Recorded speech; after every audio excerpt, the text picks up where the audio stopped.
Welcome back to another episode of Moms Moving On. Today, I am joined by Marilyn Chinitz, big New York divorce attorney who has represented A-list celebs like Tom Cruise, Michael Douglas. She's been on shows like Good Day New York, Dr. Drew, and she's frequently an expert legal source for high-profile print outlets like the New York Times, People, Insider, HuffPost. I'm so excited she's here with us today. She's fun, she's funny, she's knowledgeable, and she's going to help us see why divorce can actually be a positive in a lot of ways. Marilyn, thank you so much for being here. Thank you so much for having me. I'm looking forward to talking to you. Me too. So, oh my God, Tom Cruise. Was it the Nicole Kidman divorce or the Katie Holmes divorce? It was Katie Holmes' divorce. And I have to say it was one of the fastest divorces on record. It took us about a week working 24/7 and the case was settled. Wow. I mean, I can imagine she just And I wanted give out of that, there. well, that was a credit to not only the parties, but the attorneys on both sides working together and very much taking what their clients were saying, which was that they did not want to drag out litigation. And so we were committed to work 24 hours and get it done, and we did. That's incredible. You must Yeah, have seen so much over the course of your career. Tell us a little bit about your practice and all the work that you've done. sure. So I have been in practice for 41 years. It's a long time. I started out as a corporate litigator, and I ended up doing matrimonial when one of the partners at the law firm I was working with asked me if I would represent him. And I thought it was the most interesting area of the law because it was not only very people-oriented, it was involving very interesting types of businesses, trust and estate work, real estate transactions. So I felt that I could incorporate all these different disciplines into one area. So I have very happily built a practice over 40 years, and it's a high net worth practice. I represent a lot of hedge fund managers and private equity and celebrities and just normal folk like me and you. But it's very dynamic. That's incredible. And I believe you have probably seen, no matter what background your clients have come from or what they were fighting over, everybody kind of really, I feel like divorce is a great normalizer. We all sort of struggle with the same things going through the divorce, and coming out of it, we all sort of find these very similar positives, life after divorce. And I'm not sitting here saying, get divorced, your life is going to be better. But you and I just discussed off camera that there are some positives to this very negative life event that goes on. There are, I happen to be married for 38 years. And so here I am, one of the top divorce lawyers, and I've never been divorced. But what I have been able to see is identify the problems that occur and how, even though you go through a divorce, how you have a life that can be very enriching and very fulfilling and provide you with opportunities that you didn't have when you were married. But I am a very strong believer that women need to be independent all throughout their marriage. Mm-hmm. And if they stay the course, and I'll explain what I mean, then when you get divorced, you already have your community of friends. You already have your social network, because divorce can be very isolating and alienating. And people find that they no longer are invited to the parties or dinners. And creating a community of people during your marriage, you don't have to start at divorce, I find is really important. And I have clients who got divorced because they were controlled all throughout their marriage. They could not make a decision, not about their children, not about their finances, not about their homes, not about their travel.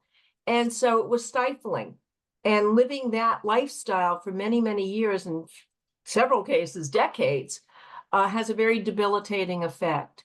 And when a particular client who I just finalized the divorce 2 months ago, she gave me a call and she told me that she is having the best time of her life because it's the first time that she made a decision that she was going to travel. She made a decision about an investment. She made a decision about a painting that she loved, but her husband did not like that artist. So all of a sudden the world opened up. And that's pretty special. It is. And I think, I find in my line of work, there are two types of people after divorce. There are the people who will sit in pity for themselves and play the victim, you know, and then there are people who say, you know what, that's my past. It's not my future. I'm going to grow and move on. And despite whatever the horrors were in the marriage, despite if there was abuse or infidelity, it doesn't have to dictate what's going to happen moving forward. And I very much align with that, because I don't know, you either learn and grow or you stay stuck, right? Yeah. And the pity party is not a very good thing for your kids. And they are the Good collateral point. damage to that.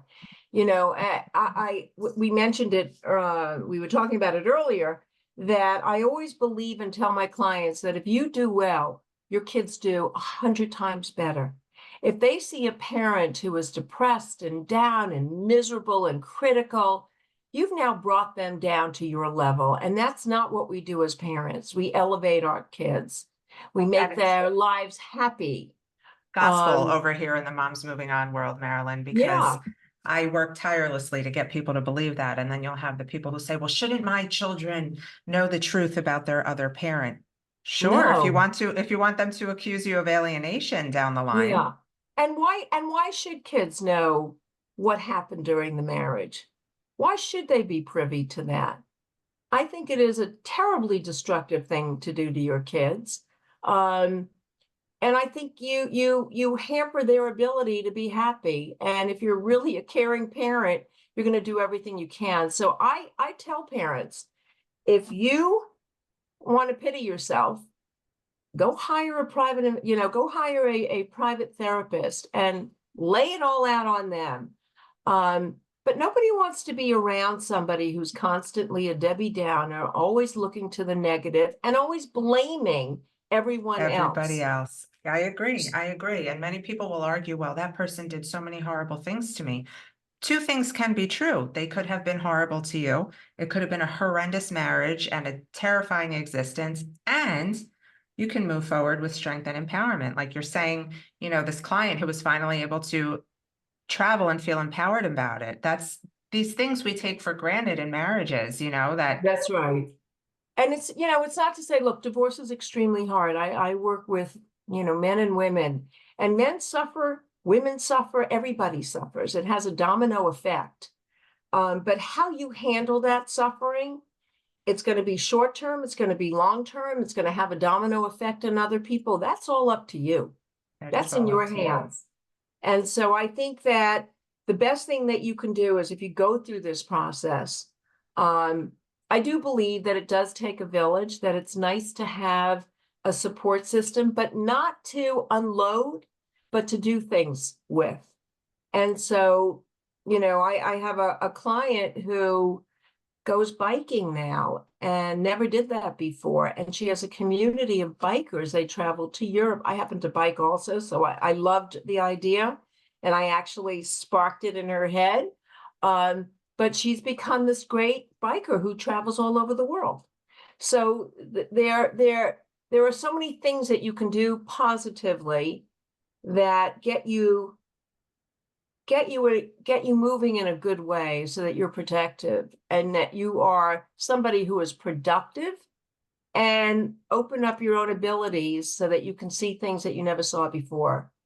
So do you think that the people who come to you that are just so, distraught over the divorce and they don't want it and they can't believe this is happening, do you think a lot of that is driven by how much they actually love their marriage, or because there's such a stigma around divorce and a fear of what life might be like without the person?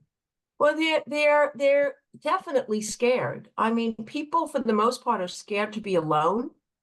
And again, if you didn't have an active life that was more than just dedicating yourself to your husband or wife and to your kids, but you had no hobbies, you had no outside interests, you're going to struggle. And it's very, very difficult. I think that, again, I'm a big advocate of being independent, of doing things. What does independence mean? Not everybody can be financially independent. I get that. But independent to the point that if you see that there's fantastic theater, that you can make that plan with a friend and go, that you have the opportunities to do things and that you're not just at home. I think that you need to start working on yourself now. I love talking to young people who are, come to me for a prenuptial agreement and, and kind of advise them, including my own young daughter who's in her 30s and married with kids. It's really important to be active, Yeah. however you define activity, so that if you find yourself and the marriage has ended, your life is not over. There are things that you can do to activate yourself and kind of get all the good stuff back. People get depleted. They feel that they are not good enough.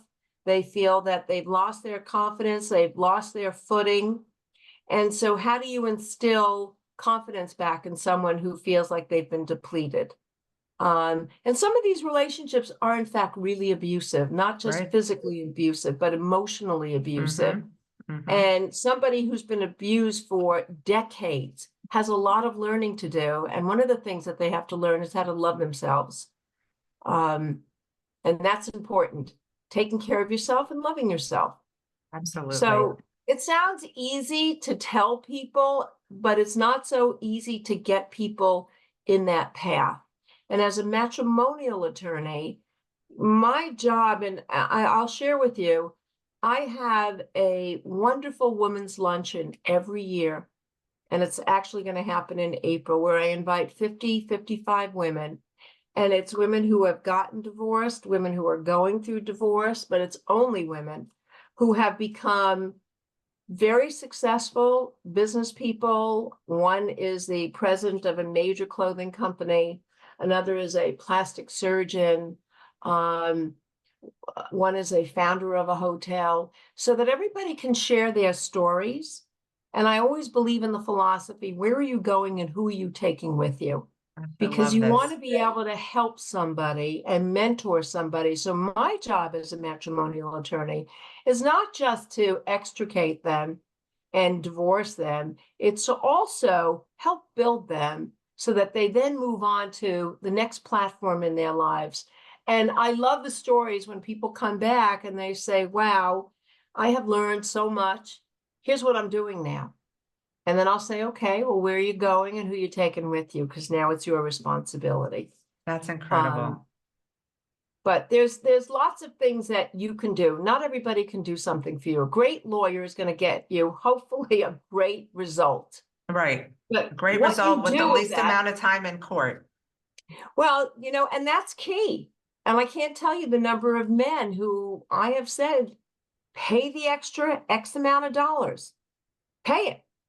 Bite the bullet, because you're going to be making that money back in the next 6 months. And then you will turn around and say, well, not only did I make it back, but you gave me my life back. And that's the same for a woman. You have to pick and choose your battles. Some things are important, other things, just let them go. Exactly. Well, picking battles is something we educate a lot about here because, having been a child of divorce and then going through my own, I knew exactly that I needed to get through this quickly, and that the longer my ex and I were in conflict, the worse it would be for our young child, and the harder it would be to repair into some sort of co-parenting relationship. So I love that you are making people realize that a little money up front will go a long way and save you down the line. It does. And you don't have to get every single penny. If you want every single penny, then you have to be prepared to fight every single day. And it's a choice that you make in life. I'm not saying you take less. Believe me, I'm not saying that. But again, pick and choose your battles. Yeah. If you feel that having the home is more important than having something else, that's your focus. Yep. And so I think a good lawyer with a good financial person evaluates what you're going to get out of this divorce financially. And then you have to evaluate, do I want to go the extra mile or two? Or do I feel that this is a great result and I'm ready to move on? That means you have to shed a lot of anger. A Because lot it's of anger anger, that keeps people going. 100%. And you have to also kind of, like the racehorses, put your blinders on and not follow the advice of the friend who's been divorced who might have done it one way, or what your family thinks you should do because you're deserving of the world in their eyes. I find that, you know, a lot of times when I work with clients, they'll say, well, my friend said I should fight for this and I should do that. And what we do, ironically, is I ask them to draw a wedding cake with 3 tiers. The bottom Right. tier 1, those are your non-negotiables. Those are the things that you need in this divorce to be able to lay down your head at night peacefully and move forward. The other 2 tiers, that's where we're like, that's the thing the friend said you should get or you should ask for. And I help people realize that if you have a list of 10 things and you get 2, you're lucky. And that's okay, because the less time you spend fighting, the more quickly you can move forward with your life and adjust your kids to this new normal. Staying in I the agree legal with you. process is purgatory. I mean, I absolutely agree with you. Noise that you hear from others has nothing to do with your life. That's their noise. And so they're asking you to put on, their headphones. And their particular case is based upon their particular facts that will not apply to you. And you don't know the whole story of somebody else's divorce. So you have to do what's right for you based upon your situation, and most importantly, based upon the impact that it has on your children. Yeah. I'm not saying walk away from anything. But what I'm saying is you prioritize everything in life. You prioritize the important things. As you said, you use the analogy of a wedding cake, which I thought was interesting. But it's spot on, and it's Yeah. a good analogy. Yeah. Now I have to ask you a question, because you've been in this game a long time. It seems now in the last couple of years that everybody who's getting divorced is divorcing a narcissist. What are your thoughts You're on this right. word? You are absolutely right. But you know what? Most people are narcissists. Right? I hate to say that, but it's true. It's, There are elements of, right? But there are degrees of also. So, there are people who are true narcissists. They don't care about the way you feel. They don't understand the harm that they have caused. They don't take any ownership or responsibility. You will never change people like that, ever. And so if you continue to bang your head against the wall thinking that you're going to change them, you're not. yeah. It's impossible. Yeah. And so those are the kind of people that you want to get away from quickly. But there are elements of selfishness that people have. Well, and I share this because I'm trying to get people to realize that just because somebody is being a selfish asshole in the divorce process does not necessarily mean, we have the right to label them with some sort of personality disorder that is outside the realm of what we know about psychology, right? And so I ask people to not focus on that label, because we all become self-serving and our egos all go into overdrive in the divorce process. Well, so that's an interesting point, because sometimes when you understand the characteristics and the psychology of someone, you are better able to handle it. If you have a husband or wife who's bipolar, who just really is not mentally well and screams at you, and then, comes back and a half an hour later is so nice to you, people take things to heart deeply. But if you understand that they're not well, that this is really a psychological problem that they have, you don't blame yourself. You don't say, I did something wrong here, and weaken your whole, composition. So I think sometimes it's kind of interesting and important to know what their problems are, because then you will then handle it, I think, in a different way. You won't take the blame. You won't take the blow in the same way. But I also ask people that, okay, so even if they're a narcissist, an asshole, a gorilla in, sheep's clothing, whatever, you still have to learn to move forward. Even if you're the Yes. kindest person in the world, you have to learn to emotionally separate. You have to break the marital cycle of codependency and communication. Like, you still have to do all of these things. So I ask people not to get lost in a diagnosis that this other person may or may not have even received, because it sort of takes away from Allowing you to self-work. move on. Yeah. Yeah. So I find it interesting because, my stepfather was a divorce attorney in New York, and my husband's a family court judge. Oh, And now I want to know who it is. well, my dad has since passed, but my husband's a family court judge, and we always talk about this. Like, he's like, when I started this, we didn't hear the word narcissist. Now everybody that walks into the courtroom is, well, wait, before I tell you anything, they're a narcissist. And it's like, well, Right. And we never heard, when I grew up, and I'm 68 years old, no one had ADHD. right. Nobody even discussed it. It was just a kid that was wild or whatever. Uh-huh. But does it help us by labeling people? And you're right. I think you've got to be able to recognize the qualities, the difficulties, and how you are going to help yourself. Mm-hmm. But I imagine, Supreme Court judges, family court judges, they get very frustrated because they want you to focus in on the most important thing. A, your children, first and foremost. Yep. B, how do you get out of this situation? Focusing in on what you need, what you're entitled to, and how do we get you moved on? Absolutely. So, and divorce lawyers face that same task, which Mhm. is having clients refocus their attention on, I hate to sound cold, but the dollars and cents of a divorce, Mhm. the financial situation. Here's what the marital pot looks like now that we've done all the discovery and the depositions. Here's what you need based upon your lifestyle. Mhm. It doesn't matter that your husband just bought a Ferrari. You also have a beautiful car, you have a home, but here's the expenses that you have with your kids. Focus in on that. Yeah. And I just want to say to anybody listening that if you are being, emotionally abused or physically abused by a narcissist, true narcissistic abuse is very, very, very challenging to deal with. In many ways, if you're scared, if you don't know how to handle it, please seek extra help. Work with an attorney who can really go toe to toe with this person, not to fight, but to protect you. And please seek therapy.